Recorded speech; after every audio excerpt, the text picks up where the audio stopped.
Welcome to Magic Arcanum. I'm Ryan Gomez. Behind the scenes is Nicole Burdick, and we're so glad you're here because it's story time. Midnight Hunt and Crimson Vow contain their own stories, but they also connect to earlier events on the plane. If you're new to the game, or just straight up forgot about all the mind-bending madness that came before, you're in luck, because today we're covering what happened in Shadows over Innistrad and Eldritch Moon. And friends, I have to be honest with you, this might be the single most convoluted storyline in all of Magic. I made several attempts at writing a script that could navigate the tangled web of both Shadows over Innistrad and Eldritch Moon, but there were so many parts that required me to explain what came before a moment just so that I could talk about that moment. It just became completely overwhelming. And so, rather than try and walk through it all in any sort of logical sequence, we're just gonna treat it like one giant mustache minute, because that's the only way I can capture the delirious nature of the whole block. So forgive me in advance if I do not pause to call out your third favorite werewolf who only gets mentioned in the flavor text of that one card, because this whole thing is gonna be one giant nightmare.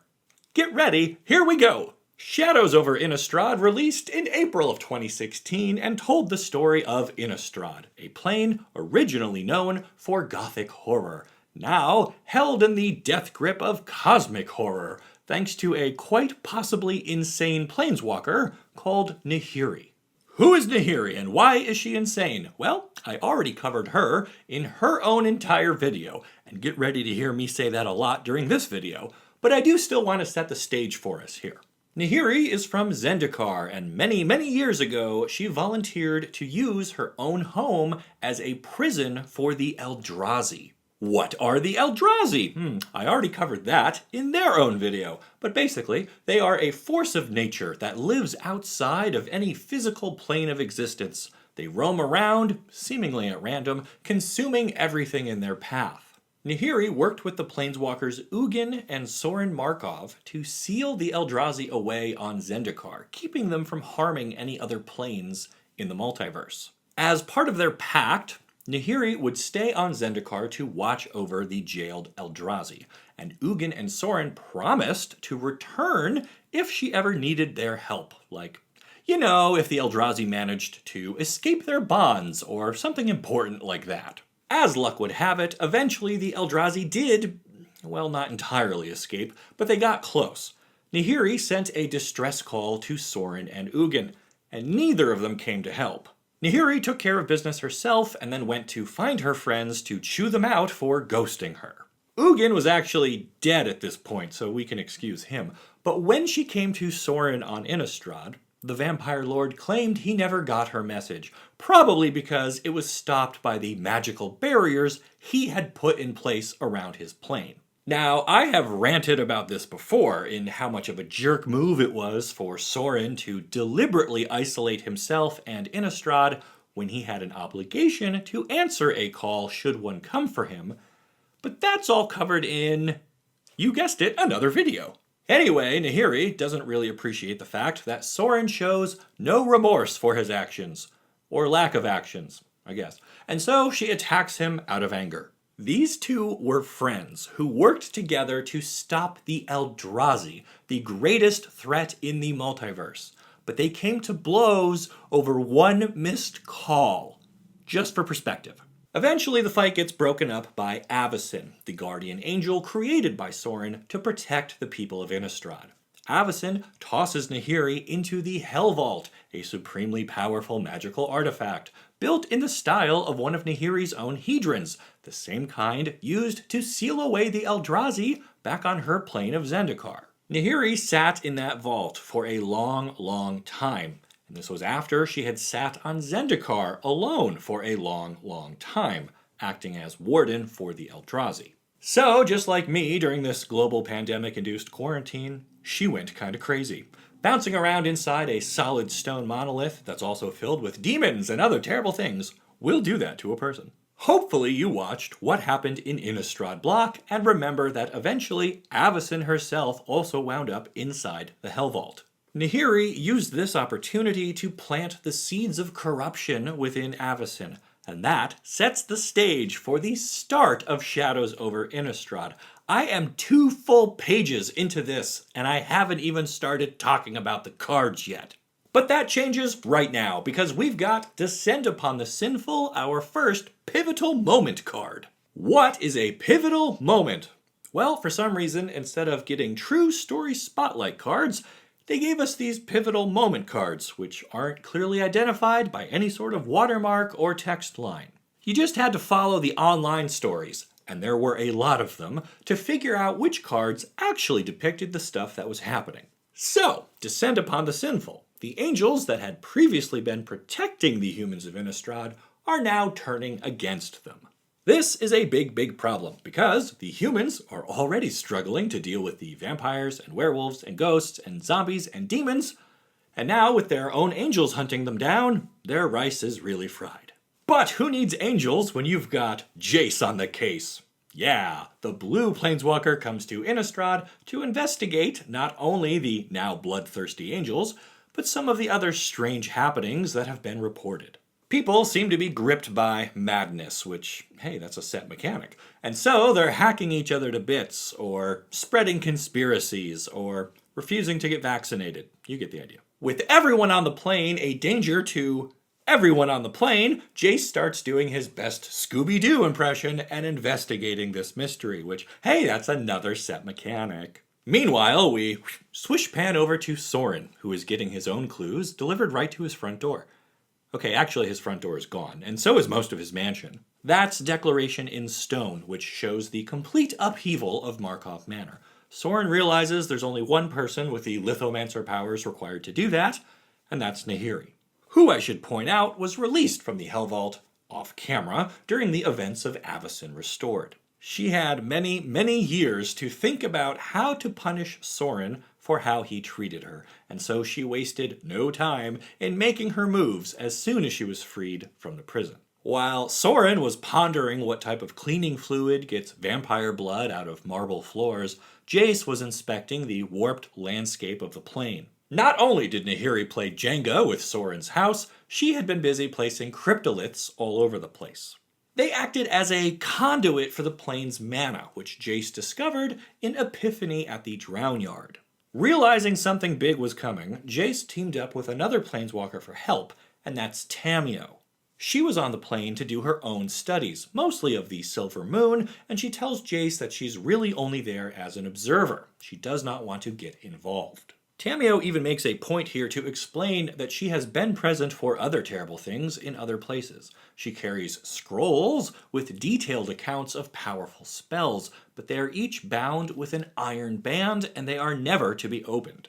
As a collector of stories myself, this kind of resonates with me. It's a neat way of showing how devoted Tamiyo is to being impartial and observing history without celebrating it or profiting from it.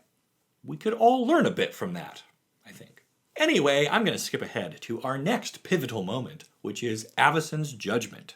The angel decides that Jace and Tamiyo are now a threat to her purpose, which is purifying the plane of the unworthy, which is like everyone, because that's what Nahiri had been whispering in her ear while they were trapped together in the Hell Vault. We can see Avason's fall from grace on her legendary card from the set, in which she transforms from a sunlit guardian angel to a cleansing fire with wings. Realizing neither of them can block flyers, Jace begs Tamiyo to tap into the power of her scrolls. And this is where we come to what I believe is a hidden message within the story. Here is the exact official text after Jace asks Tamiyo to open one of her iron-bound scrolls. Did you ever make a promise, Jace? I made one long ago, and promises aren't just to be kept when the keeping of them is easy.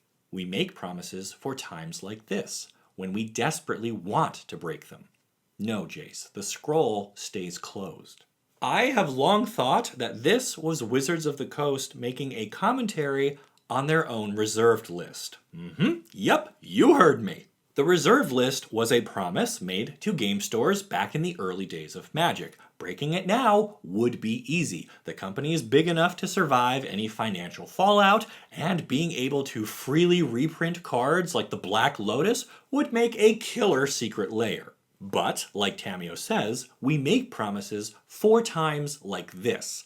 And if we break them when it would be easy, or even in our best interest to do so, then they are meaningless promises. So that is why I believe we will never see the end of the reserved list. It is spelled out there in the story, black and white, clear as crystal. You get nothing. Good day, sir.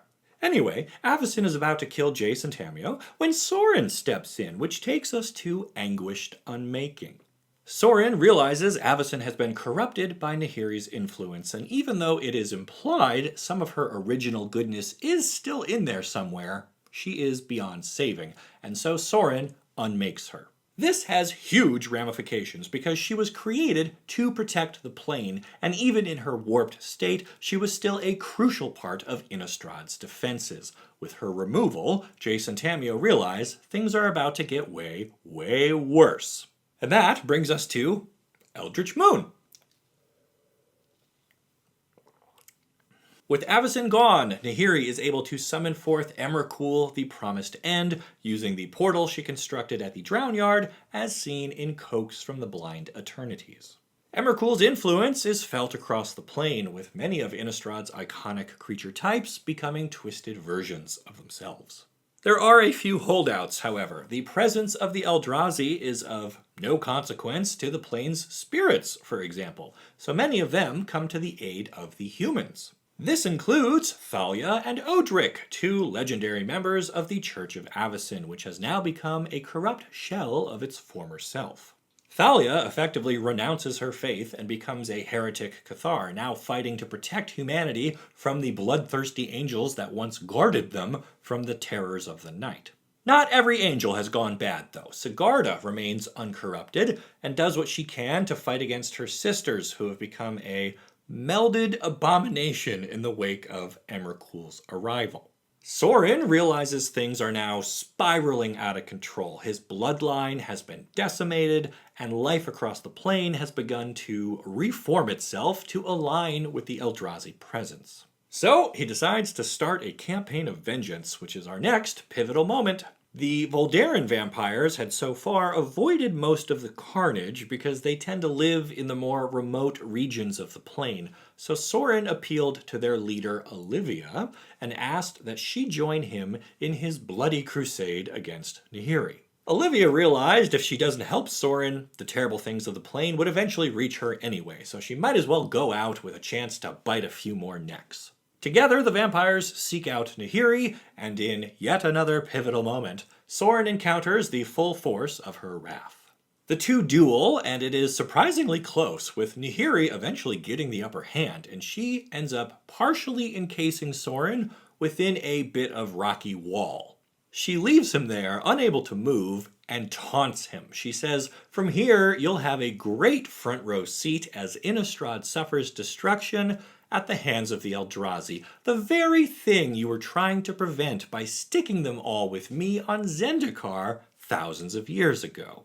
To be clear, Sorin is able to regenerate from his own wounds enough to not die from being in this position, but the constant pain and pressure do prevent him from focusing enough to planeswalk out. Back over in the major city of Thraben, Jace has rallied with the rest of the Gatewatch, and if you don't know who they are, I covered them in another video, so you can pause this one, go watch that if you need to.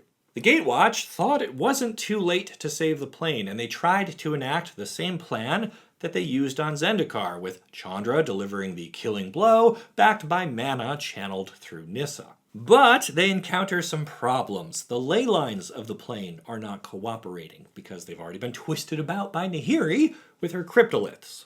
And everyone is under a constant mental assault from Emrakul, and a constant physical assault by the now fully corrupted life forms of the plane. Things look pretty grim for our heroes, and this is reflected in Emrakul's influence, another pivotal moment card. It is the timely arrival of Liliana, along with her army of zombies, that turns the tide and makes up our next pivotal moment card, Dark Salvation. The mindless ghouls are immune to Emrakul's influence, and so they make a perfect decayed meat shield around Jace, Gideon, Chandra, and Nissa, giving them some breathing room from the assaulting masses. This brief window of opportunity gives Tamiyo a chance to use one of her iron-bound scrolls. The magic it contains allows her to imprison Emrakul within the moon.